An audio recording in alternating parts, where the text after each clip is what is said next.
I don't know what you're saying. Yes, I do. I know exactly what I'm saying. And if it is sedition, then I am guilty of sedition too. In the 1990s, that was the voice of Madeleine Stowe, and you heard it just about everywhere. Whether it was in Time's The Last of the Mohicans Times or Time's 12 Monkeys asterisk, she had this magnetic presence that made her one of Hollywood's most compelling actresses. And then, right when she was at the very top, she just vanished from the spotlight. So today, let's look back at some of her most unforgettable roles and explore the reasons a true 90s icon decided to leave it all behind. And with that, let's fade to black. Madeleine Stowe's story begins in Los Angeles, born into a family with a truly fascinating heritage. Her mother's side of the family was deeply rooted in Costa Rican politics, in fact. One of her ancestors, a man named Bruno Carranza, had even served as the country's president. On her father's side, she had a mix of Dutch, German, and English heritage, tracing back to Oregon. And growing up in the working-class LA neighborhood of Eagle Rock, it wasn't acting, but music that first captured her heart. Starting at just 10 years old, she dedicated herself to becoming a concert pianist, pouring hours into practice each and every day. That was her whole world, until 1976, when a personal tragedy changed everything. Her beloved instructor passed away. The loss was so profound that she simply couldn't bring herself to play anymore. But sometimes, an unexpected end can force you onto a new path. She enrolled at the University of Southern California, where she began to explore cinema and journalism. Her first on-screen role came in 1980, in an episode of Time's Little House on the Prairie Times titled Portrait of Love, where she portrayed a blind painter by the name of Annie Crane. Over the next few years, she landed a handful of other parts in television and film, but that one defining role hadn't come her way. Not yet. And then 1987 happened, and with it, the movie Time's Stakeout asterisk. In this action comedy, she starred alongside Richard Dreyfuss and Emilio Estevez, playing Maria, the woman who becomes the focus of two surveillance cops who both, inevitably, fall for her. The movie was a massive box office success, earning more than $100 million globally. More importantly though, it did something absolutely critical for her career. It proved Madeleine Stowe could be the heart of a major Hollywood picture. It was clear she was more than just a pretty face. She possessed a natural charisma, a sharp sense of comedic timing, and an undeniable presence on screen that just drew audiences in. This was the moment she broke through, and the industry started paying very close attention. In 1989, she starred in Time's Worth Winning, asterisk, a rom-com where she took on the role of Veronica Briscoe, a brilliant and very demanding classical pianist opposite Mark Harmon. That very same year, she also starred in Time's Revenge Times with Kevin Costner, a heated romantic thriller that unfolds in Mexico. 1990 saw her, starring opposite the legendary Jack Nicholson in Time's The Two Jakes asterisk. She played Lillian Bodine in the long-awaited sequel to the classic Time's Chinatown asterisk, a tangled neo-noir weaving a story of infidelity, murder, and the dark side of the oil industry in post-war LA.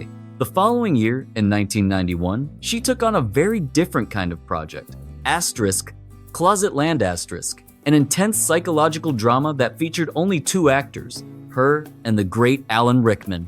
In the film, she portrays a children's author who finds herself accused of hiding subversive messages within her stories. Next came Time's Unlawful entry asterisk, a psychological thriller that would go on to become a signature film of the paranoia-fueled cinema of the early 90s.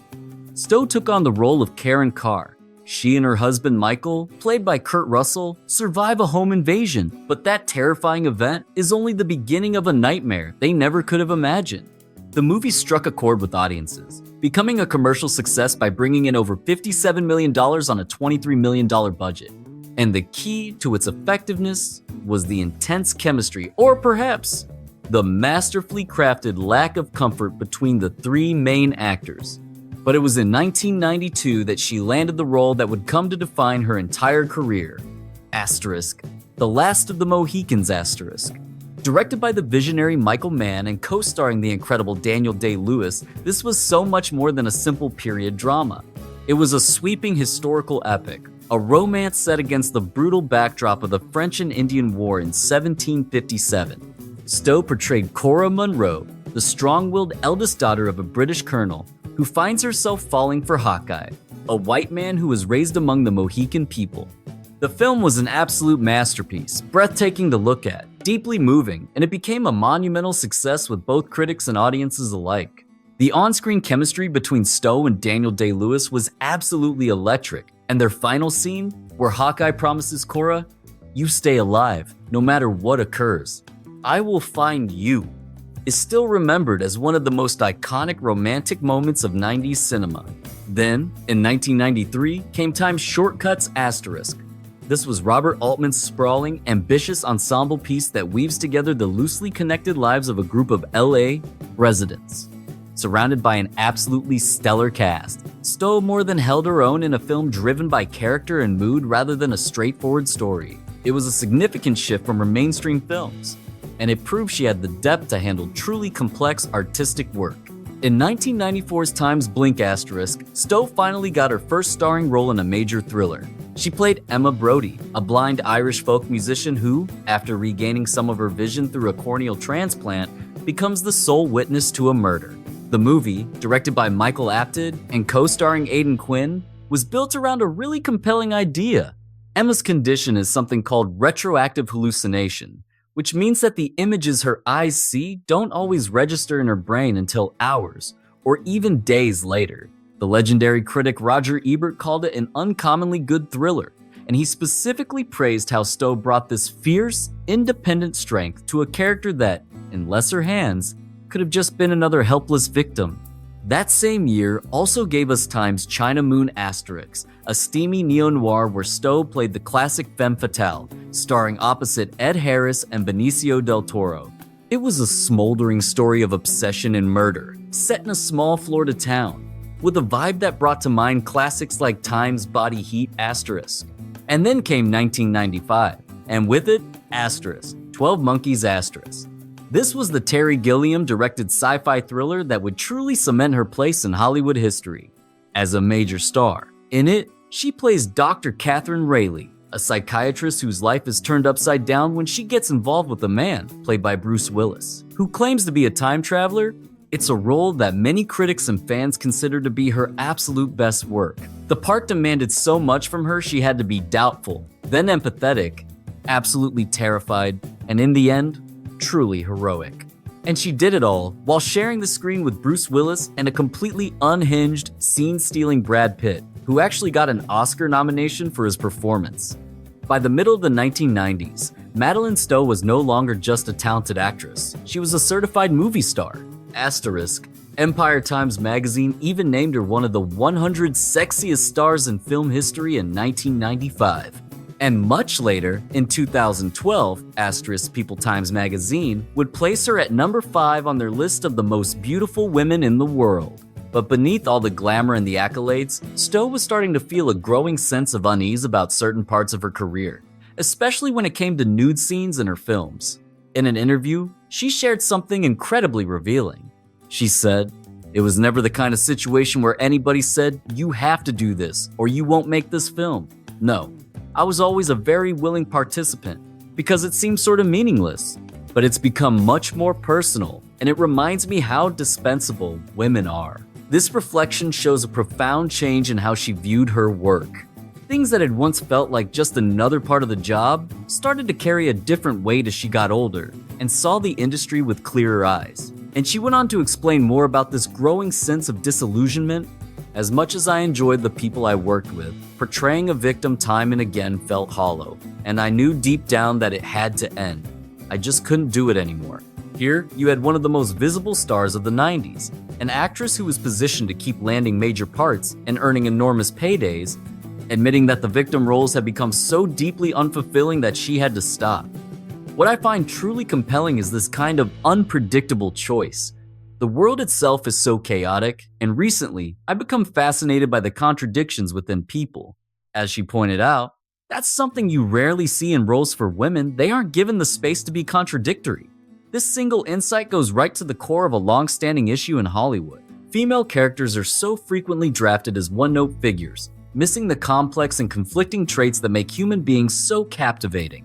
Male characters are allowed to be difficult, flawed, and erratic.